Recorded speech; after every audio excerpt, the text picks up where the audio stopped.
All right, fellow TikTokers, I got a guide for you. 5 easy steps on how to do transitions. Let's go. 1. Start recording a video. Press that plus button. Second step, choose a sound. Don't be picky, just choose any. This is for practice, right? Third step, press that stopwatch button. Press that stopwatch button and it loads this little square up, right? Fourth step, click and drag that red bar. Wherever you drag that red bar is when TikTok will stop recording the first cut of the transition.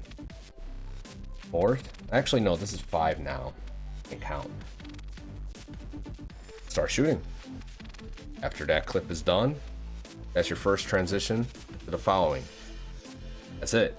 The only thing you have to repeat is press that stopwatch, click and drag that line, and start shooting. That's how you do transition videos in 5 easy steps. Have a good day. Good luck.